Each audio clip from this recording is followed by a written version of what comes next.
السلام عليكم ورحمة الله وبركاته، متابعينا الأعزاء، أهلا وسهلا بيكم.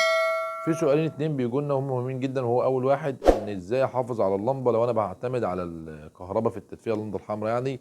لأن إحنا عارفين إن إحنا في فترة التحضير أول 10 أيام أو في الفترة الأولانية، يعني في التحضير في الجو البارد ده بنشغل اللمبة مباشر، يعني ما بتطفيش خالص، فبالتالي ممكن تتحرق، وطبعا سعرها دلوقتي بقى غالي.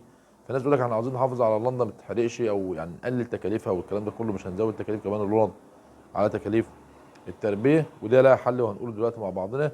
والسؤال الثاني ازاي برضو لو انا عندي العداد بقى بالكارت والمشكله اللي بتحصل ديت وانا عاوز احافظ على الكهرباء او اقلل تكاليف الكهرباء ذات نفسها، يعني ازاي احافظ على اللمبه وازاي اقلل تكاليف الكهرباء في حكايه التحضير، لو انت بتعتمد في التحضير على اللمبه الحمراء زي ما قلنا قبل كده في الجو البرد اللي احنا فيه دلوقتي. اول مشكله اللي هي مشكله اللمبه ديت، فده امرها سهل خالص. انت عشان خاطر تحافظ على اللمبه، لو انك كل ما هتشغلها باستمرار بالتاكيد هتحرق، ولو الفراخ كبرت كمان وخبطتها بتتحرق والكلام ده كله. فانت لازم تعمل لمبتين اتنين. هتعمل لمبتين اتنين، هتشغل كل واحده 4 ساعات او 8 ساعات، دي 8 ودي 8 بالتبادل. ده هيخلي اللمبه هتقعد معاك فتره كبيره، بدل ما بتتحرق مثلا في اول 10 ايام لانك بتشغلها مباشر طول 10 ايام، فبالتالي بتبقى عرضه انها تتحرق او الدوايه تسيح او المشاكل اللي بتحصل بسبب انك قايد اللمبه مباشر طوال. فانت بتعمل لمبتين اتنين، بتتكلف 8 لمبتين في الاول، وده اللمبات دي كلها بقت غاليه جدا، يعني تقريبا ب 40 جنيه الواحده دلوقتي، يعني ربنا يسترها. فانت لو بتعتمد في الامر ده على التدفئه على اللمبه، هتعمل لمبتين اتنين، هتشغل واحده 4 ساعات واحده 4 ساعات، ده هيخلي العمر الافتراضي بتاعهم يقعد معاك فتره كبيره وتحافظ عليهم، وبرضه تفضل محافظ على التدفئه. ما كانش ممكن تستغنى او تستخدم يعني اللوند ديت للنور، وتقدر تجيب دفايه كهرباء وتشغل شعله واحده، ولا انت احتجتها او شعلتين حسب المكان اللي عندك وحسب اللي انت محتاجه، لو انت تشتغل بالكهرباء. غير التدفئه طبعا ايه لو احنا استخدمنا الغاز، يعني لو انت اشتغلت على الغاز دي حاجه تانية كنا اتكلمنا فيها قبل كده.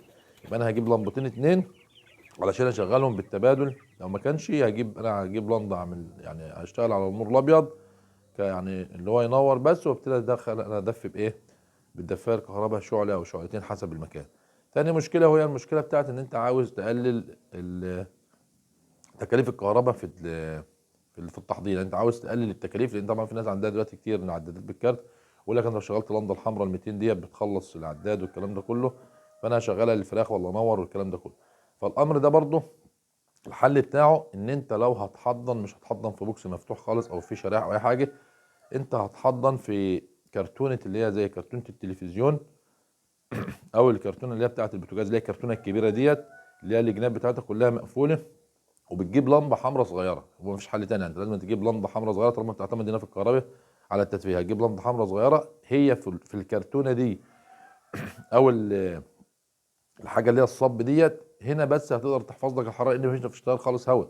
انت بتحط اللمبه بتعلقها في النص، وبتغطي من فوق بشرب ولا اي حاجه بحيث ان هو المكان يمسك حراره، وبعد كده بتهوي واحده واحده. فده يقلل، بدل ما تشغل اللمبه الكبيره هنا هتشغل اللمبه الصغيره. انما انت لو لفيت في بوكس لازم تشغل اللمبه الكبيره وتقفل البوكس او تغطيه زي ما احنا كنا اتكلمنا في فيديو قبل كده عنه.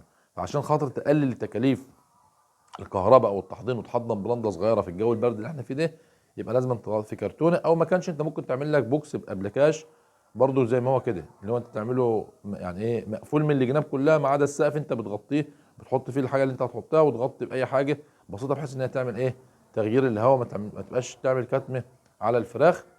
وهم ما فيش غير الحل ده اللي موجود للامرين دول. يعني انت لو عندك المشكله دي عاوز تحافظ على الكهرباء، ده حضن بلنده صغيره في بوكس مقفول او في كرتونه. ما كانش اللنده الكبيره بتتحرق، هتعمل لندتين اتنين بحيث ان اللنده ما تتحرقش منك، وتشغلهم بالتبادل مع بعض. لو عجبكم الفيديو هنعمل لايك وشير على الفيسبوك، وتابعونا على قناه تربيه الطيور مع الحواوشي على اليوتيوب. والسلام عليكم ورحمه الله وبركاته.